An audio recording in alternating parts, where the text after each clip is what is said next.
Hello everyone, welcome to JIB CIB English Medium. This side Aarti and I hope you all are doing good. So as you know, this is our Manthan series, and if you're planning for CIB December 25, then this is very important series for you. And today we are going to start third unit from module A, that is your organizing. So in our previous sessions we have already completed our first two units, that is your basics, correct? First unit we have covered, that is your basics of management, and yesterday we have covered planning unit. Today we are going to start with organizing. Now, under this basics, we have seen there are different functions of management. Yes, ultimately, your management is the one who is going to take the decision making. So, here also, when you are talking about functions of your management, this is your organizing. So, let's start this session without any delay. But before I start, let me tell you one important thing. Do subscribe to this channel so that in future whatever the specific series for December 25 we are bringing, for your practice what we are bringing, that will be available to you. So do subscribe to it and follow this series. Yes, so let's start with today's topic. So this is your step 2 in case of functions of your management. Now, organizing means what? Already in your planning part you have decided what you need to achieve. Yes, you have decided about your goal, but for achieving this goal, for clearing your CAIIB exam, you need to work for this. Yes, you need to study for this. You need to follow some timetable. Yes, you need to do the practice. Means when you are arranging all these things so that you can clear in your first attempt, means you are also organizing the things, correct? So organizing means what? Now let's talk about from the management point of view. Organizing means assigning tasks, grouping a task into departments, assigning authority with adequate responsibility, as well as allocating resources within organization to achieve common goals. So basically in organization, if they are setting target of around let's say 1 crore sell, yes, so how they are going to achieve it? Yes, they will start door to door, you know uh, advertisement, or they will use social media handle. So what steps they need to do? Yes, how much they need to produce, because if you want to sell you require the materials, so how much production you need to do. So you are assigning the task. Now single person cannot do all these things. Yes, they require full team. And if you want to achieve your goals, what you require? You require team. But in that team also you need to assign the task as per their skills. As per their skills you are going to create the departments, like you have HR department, you have finance department. Yes, so as per that you are creating the departments. Then in that you are going to appoint one manager. Yes, and there will be n number of employees who are going to follow this uh, system with adequate responsibilities, as well as allocating resources within organization so that they can achieve their common goals. So this is the meaning of organizing. Now there are different types of organizations, correct? So let's start with the very first one, that is centralized and decentralized. Then you have line and staff, then functional organization, and finally committee organization. So you have how many types of organization? First, we are going to talk about this centralized, decentralized, then staff and line, then functional, and finally you have committee organization. Let's start with the first one, centralized organization. What term you can see here? Central. Yes, central means here something related to the power or the management is going to do what? Central working, correct? So whenever you see any business in which key decisions, resource allocation, primary strategic direction made by a single individual. Yes, made by single individual, as you can see in this picture also. This single person is giving order. The single person is talking about what steps, what policies we need to take. So the size of organization, that doesn't matter. But when single person when holds the power, that is going to be centralized organization. Now there are few pros and cons, so let's talk about it. So because single person is going to give you order, clear chain of command. Yes, you know what you need to follow. Yes, you know who is going to give the instruction, so there will be no confusion. Then things will be in a standardized manner because single person is taking all decisions. Economies of scale and cost saving. No need to ask for the what step you need to take, which step we need to follow from different persons. So there will be cost saving, there will be time saving also, quality control and fast crisis response because single person will tell you what you need to do in case of COVID. Yes, so things are going to be in a faster manner. But there are cons also, means negative thing. So let's talk about one by one. Unresponsive to local conditions. Sometimes when single person is handling all the types of work, might be that person is overburdened and they are not entertaining all type of uh, conditions. So because of that unresponsiveness, might be you are not able to solve few problems. Then low employee motivation. Single person is giving tasks, single person is handling, single person is planning. So in case of motivation related to your employee, that is not going to help, and no participation also from your employee side. Slow and rigid decision making. Once they have committed that you need to follow this, every person in your organization needs to follow it, and that is slow also and rigid. Then excessive burden on top management because every time they need to take action. So these are few pros and cons based on centralized organization when single person is handling. Yes, next is decentralized organization. Next is what? Decentralized organization. So in case of this, most decisions are made by mid-level or lower level managers.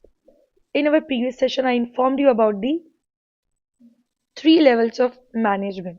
Yes, top level, then middle, and then finally lower level. Yes, so we have these three levels of management. When only this top level management is taking decisions, so that is your centralized one. Yes, but when you are involving middle as well as lower, means now you are inviting them, you are uh, accepting their decisions and their point of view, so that is going to be decentralized. Yes, participation you can see here. So rather than made centrally by top level management, here you are uh, taking the help of your middle and lower also. So this is a decentralized organization. What you can see as an advantage, faster decision making, of course, because everyone is allowed to take the decision. Yes, so there is no wastage of time that you need to again go and ask to your seniors. So this is one advantage. Quicker response, then greater potential for business expansion because you are listening to each and every employee.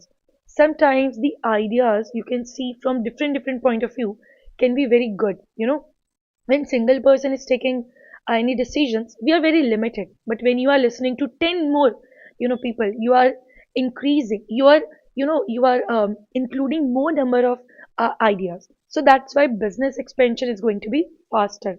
Specialized and skilled local management, higher employee moral through empowerment and trust. Through this you can generate motivation among your employees. They will feel that yes, this is my company because I am able to take the decisions. Yes, so these are the advantages, but what are the disadvantages? So let's talk about it one by one.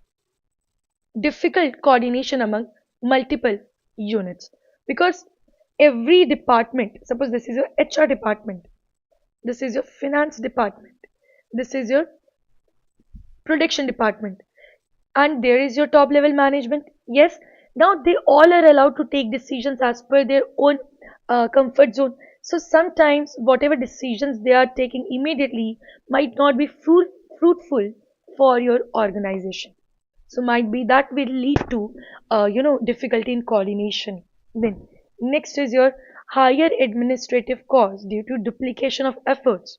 Might be HR department is saying the same thing what this production department is saying, but just because of their a presentation and their point of view is different, might be that it's time consuming, might be because of that clashes you can see. Yes, risk of inconsistency, differences you can see in decisions and operations. And finally, departments may function in a self-centered and here their own profitable manner. So these are few disadvantages of centralized organization. Correct. So here we complete the first type of organization, that is centralized and decentralized organization. Now coming to your next, that is line and staff organization. Here you have one line members, next you have staff members. Now this is your suppose organization, this is your ABC company. Yes, you have one president, means top level management. Then you have vice president for marketing, vice president for manufacturing, vice president for finance. Now, these are your middle level. And then you have sales manager. Yes. Then in this department, then supervisors you have, then cost accountant and credit analyst. So when we talk about all these levels, these are your lower level. Yes, they all are doing what? They all are doing daily activity. Yes, they are taking routine work. Okay, they are doing production. They are going to do the sell. They're responsible for these things.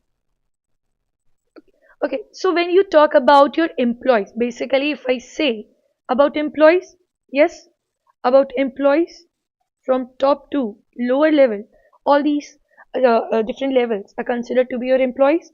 So these are your line functions.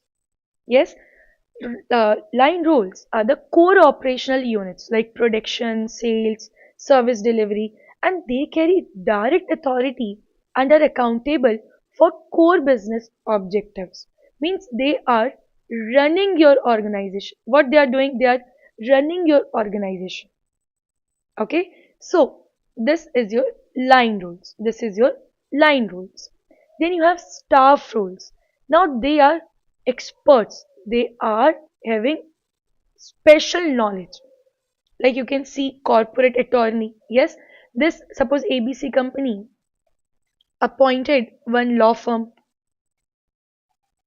Yes, so this law firm, some PAs you can say personal assistant, you can say advertising specialist, marketing research specialist, quality control manager. When you are appointing experts in case of HR, finance, legal, quality, who are supporting you, who are giving advice and who are taking control services, but without direct command authority over line personnel. They are not allowed to take any final decisions. Final decisions they are not allowed to take. They cannot take it. Yes, they are just supporting you. They can just advise you. So this is your line staff. So in organizations, who is going to do your daily routine work, production, sales, all this routine matter work? Your line staff. Yes, sorry, line role uh, employees. When we talk about staff functions, they are specialists. They are experts. Correct? Like finance expert, legal expert, quality expert. So this is about line and staff organization. Now let's talk about more things related to it. So if we talk about authority flow, in case of line, see, direct command authority flows straight down the vertical hierarchy. Line authority continues downward. Staff, specialists providing advisory, not directive support. Yes, there is no such communication that only vertical hierarchy will be there. In case of specialization, line executives are generalists managing all functions. They are your employees.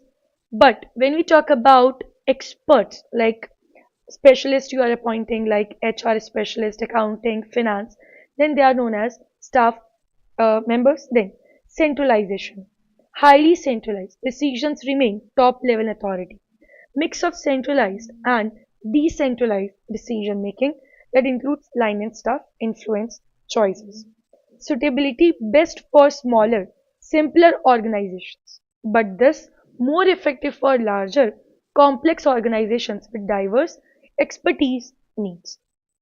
So this is about your line and staff organization. Then coming to your third type of organization, that is functional organization. So let's understand the definition first. Where functional departments, basically functional departments are established at different levels to handle specific tasks. Yes, like you have sales team, production team, finance team, IT team. So all these different teams in your organization, you call this as your departments. Yes. So when you are creating these departments, so this is your functional organization so that they are handling specific tasks. Authority is delegated strictly from functional guidance, and department heads who are specialists make decisions and give directions within their expertise area. Correct? Finance person can give advice, knowledge to that area only. They cannot tell how to do the IT working. Yes, because they are not having any knowledge. So all these departments in organization, when you are bifurcating, that is your functional organization. Then, what are the advantages? Specialization, you can see clear hierarchy, cost effective because you have some standards and scale efficiency. And here you are promoting skills. Yes, if your employees are having that skills, they are being promoted. And if any new join is coming, they are giving training also. So these are the few advantages. Coming to the next disadvantages, coordination issue. Here you can see uh, coordination among departments are very, in a conflicting manner. Yes, because if uh, departments are not coming together as a team, they might see conflict, they might see confusion and slow decision making and high cost. So these are few things related to disadvantages of this functional organization. Then, next you have committee organization. Now, this is your last type of organization. So, when you are appointing different experts for resolving any issue, like see, if in your bank there is one fraud, yes, there is one fraud. So, now to detect this fraud, to rectify this fraud, what you will do to rectify this fraud, you will appoint different specialists, yes, from different departments, just to identify this fraud and just to resolve this fraud. Correct? So when you are appointing specialists from finance, IT, yes, then some different departments, when you are appointing uh, different members, so that is your committee organization. So when group of individuals who have come together to solve issues that are experienced by the organization as a whole form, that is committee organization. Why you're creating committee? To resolve one issue like fraud. Yes, so this committee organization refers to a group of individuals who possesses various forms of knowledge and who have been properly organized to address the challenges faced by organization. Because of their expertise, because of their knowledge, they know it, how to rectify it, how to detect it. So what are the advantages? Improved quality of decision, establishing goals, participatory management. You can see prejudice and conflicts going to be reduced because experts are there. Complicated problems you can easily deal. You can see how you are implementing your task. Yes, how you are resolving the issue. Sharing of authority. So these are advantages of committee organization. Now disadvantages, this might create conflict because everyone is here expert. Yes, and if everyone is giving their point of view and no one is listening to them, might be that will create conflict. You can say delay in decisions because of conflict, because of everyone's point of view. You need to consider possibility of diversion. Yes, might be three experts are saying something and remaining three are saying something. Then shifting tendency, they are just shifting their work. Then lack of secrecy, confidential issue you can see, distribution of responsibilities and division of accountability. No one is going to be accountable because you have so many experts. Now who is going to be responsible? You don't know it, correct? So these are the disadvantages related to committee organization. And here we complete your types of organization. Okay. Now, next, this is your organization structure. Now you have two types of structure. First is your formal and next is your informal organization. Formal means when you have goals, objectives, you have policies and procedures. You know which person is responsible for which activity. You have already given the detailed, the task of that position, financial resources, authority structures. So in your bank, you can see you are following all these things. Means in your bank, you have formal organization. Informal means because of your friendship, because of your beliefs, like WhatsApp group. Yes, this WhatsApp group that we are creating, office buddies, yes, childhood buddies, school buddies, college buddies. So this is created just randomly because of our fear, joy, anger, group norms, perceptions, attitudes, love and belonging. So because of these things you have created. So basically you have two types of organization. First is your formal one where you know everything is coordinated. You have prescribed rules, you have regulations, correct? Policies you have, like in your bank. Then next, informal. There is no any defined structure. There is no defined set of rules. So this is your informal organization structure. Okay, so let's start and solve few questions based on this.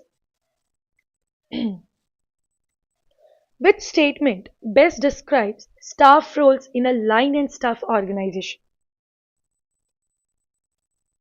You need to identify staff roles in case of line and staff. They are doing day-to-day operations? No. They have authority to make final decisions? No. When you suppose this is your ABC organization. Yes, this is your company. Now, if they are taking help from this law firm, yes, they are taking help. They are taking expert advice, but they are not doing law firm candidates. Advocates are not doing daily activity. They are not allowed to take final decisions, and they are also not frontline customer relation making person. Yes, all these things are done by your line, but they provide you expertise, advice, support without direct command over core operations. So, correct answer is answer C. Next, who proposed placing knowledgeable specialists in key roles as a part of the functional organization concept? So this functional organization concept means when you are creating your HR department, finance department, yes, your production department, when you are creating departments as per their skills, yes. So this is given by F.W. Taylor. Correct answer is answer B. Next. It is possible to delegate decision making power to individuals at lower level? And if yes, then this is known as what? Assignment of responsibility? No. Means here your top level management now they are taking the help of your middle level, lower level. So is this allowed? And if this is allowed, then this is what? This is assignment of responsibility, centralization? No. Correct answer is decentralization. Yes, you are uh, delegating the decision making power that this manager can take the decision. So that is decentralization. Your employees when following now, so they are taking responsibility. They are not allowed to take any decision. They are following the responsibility. So the correct answer is answer C. Then, when we talk about centralization, we mean the preservance of One's right to make decisions, extending new territories, division or categorization of different levels, spread of decision making power throughout the organization. This is decentralization. Yes, different categories you are forming? No. And different expansion you are doing in your business? No. Correct answer is answer A. Answer A. When single person is handling all the power. Okay. Now remember one thing. If you want to clear this CAIIB November December 25 and you want to score such good marks like 61, 52, 52, yes, 61, 56, 70. I guess you can see here how candidates they have scored this much great marks. So if you are also targeting to score this uh, good marks in this November December 25 attempt, and yes, you can score it. See 69, 62, and if yes, your target is also to score this uh, much marks, then what you need to do? Then you can join this this batch, that is Increment Pro batch. Especially this batch is designed for November December 25. We have started this batch from 5th July. Yes, you are going to receive online live classes, mock test and ebooks. And this is basically your English medium batch. Correct? So what you can do for enrolling in this batch, you can use one coupon code. Now see, if you are purchasing directly this batches now, you are going to pay extra amount. So better for the discount. Yes, this is your discount coupon code. That is your Y895. So this is the coupon code. Remember when you are purchasing this batch, or if you are also enrolling in Mahapak, you can use the same coupon code through which you can increase your discount plus validity also. But remember, start early so that you can complete your all your compulsory subjects like ABM, ABFM, BFM, BRBL within limited time. Okay. And last thing, this is the coupon code. Already I have informed you so that you can enroll in the batches and you can take maximum discount. This is coupon code, and this is our Telegram link. Yes, you can use this Telegram group QR code and you can join my Telegram group, or link is also given in our description box. You can use this link and you will be redirected to my Telegram group. There I am sharing important sessions, MCQs, yes, important notes also. So let's take a one oath that yes, we want to clear in this attempt, and let's do the preparation together. Okay, so now it's time to say bye. So bye everyone. Take care. Thank